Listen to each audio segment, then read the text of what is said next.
Nós, no segundo bloco, sempre temos a música, mas não esqueça de participar. O telefone é 3469-2531, facebook.com/questões.de sem acento.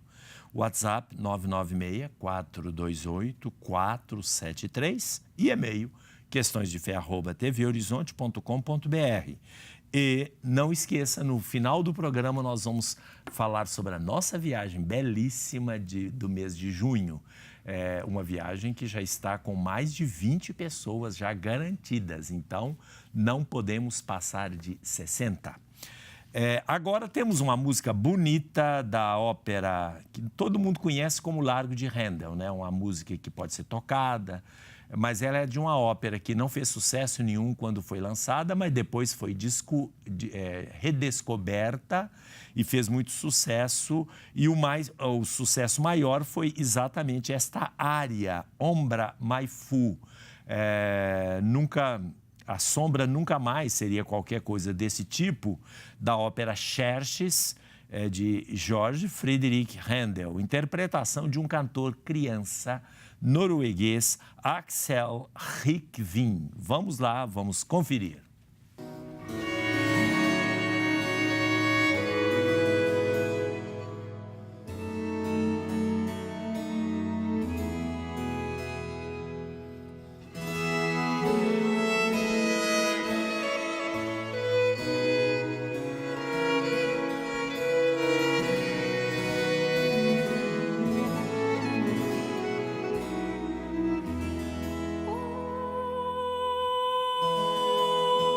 Então, agora no segundo bloco, falar sobre o nosso tema. Vocês sabem que no dia 7 de novembro deste ano foi comemorado o Dia Internacional da Preguiça. Na verdade, hoje a palavra preguiça ela tem um conteúdo positivo, tá? A preguiça significa aquele ócio criativo do Domenico De Masi, o italiano, que escreveu um livro sobre isso, enaltecendo o ócio como possibilidade de provocar a criatividade no espírito humano, em reação ao ativismo do mundo moderno. Mas vamos lá falar sobre o que nós chamamos como sétimo vício capital, a preguiça. O atual catecismo da Igreja Católica apresenta como pecado ou vício capital a preguiça ou, aí vem a palavra importante, assídia. Por que o catecismo hesita entre preguiça ou assídia? Ou será que o catecismo toma essas duas palavras como sinônimas ou equivalentes? Na verdade, parece que o catecismo não quer, por um lado, propor como pecado capital a assídia, do qual ninguém nunca ouviu falar. E, por outro, talvez tenha vergonha de alçar sem mais a relativamente inofensiva preguiça ao elevado posto de pecado capital. Agora, a assídia é coisa séria. A assídia pode ser definida como sendo a tristeza pelo bem espiritual, a acidez, a queimadura interior do homem que recusa os bens do Espírito. Quem quiser saber os bens do Espírito, leia a Carta de São Paulo. Desde sempre e durante muitos séculos, essa tristeza foi considerada pecado capital. Modernamente, porém, e não por acaso, houve um esquecimento da assídia e sua substituição pela palavra preguiça.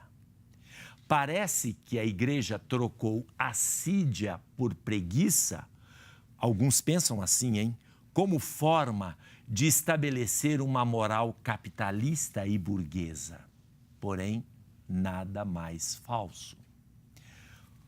A lista dos pecados capitais sofreu muitas variações na sua história. Esta lista não vem da Bíblia. E de onde veio?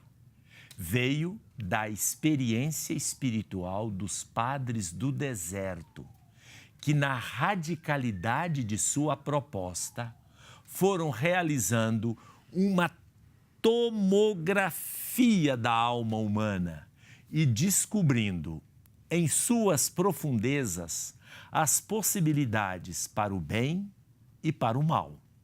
É sabido, por exemplo, que a tristeza aflige sobremodo os solitários. A mesma solidão que pode produzir a tristeza que deve ser combatida, pode produzir também crescimento humano e espiritual. Ou seja, o anacoreta lá do deserto, São Jerônimo, por exemplo, que vive lá no deserto para traduzir a Bíblia, ou Santo Antão, dos primeiros séculos da igreja, né, até o século IV, onde houve o monacato, a fundação dos monges do deserto, viviam sozinhos, não tinha ninguém para conversar, não tinham distração, não tinham nada. O grande pecado que os poderia assaltar era essa tristeza profunda de estarem sozinhos.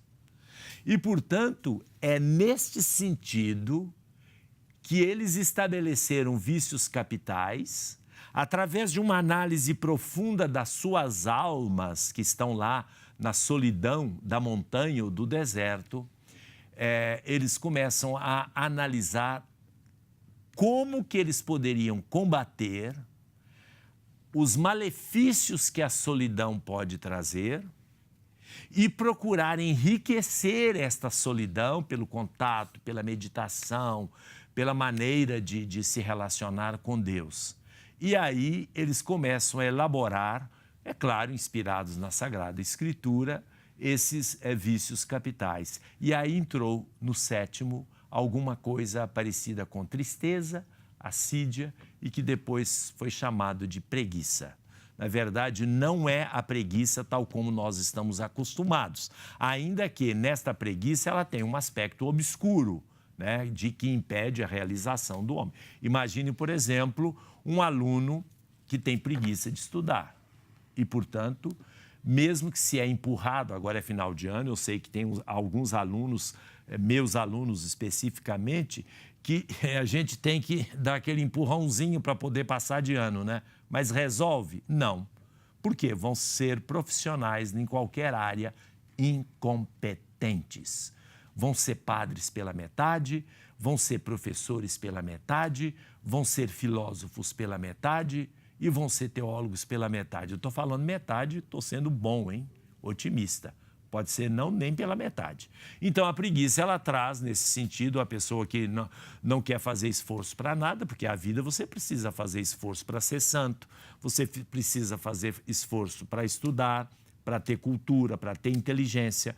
Você precisa dedicar-se ao trabalho, fazer esforço, combater a preguiça na hora de levantar e assim por diante.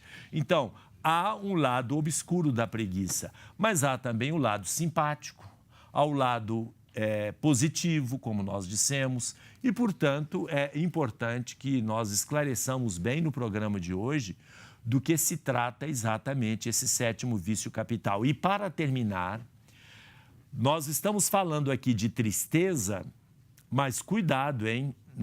A tristeza não é vício capital simplesmente porque quando você está triste por algo que vem de fora, provocado de fora.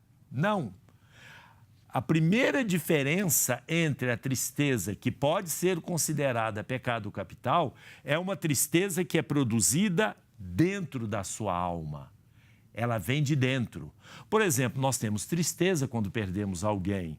Nós temos tristeza quando morre uma pessoa que nós queremos. Nós temos tristeza quando acontece alguma coisa na nossa vida. Isso é natural. Agora, e quando não acontece nada? E quando está tudo bem e você está triste? Triste, mas não é triste aquela tristeza de vítima, não. É aquela tristeza de réu.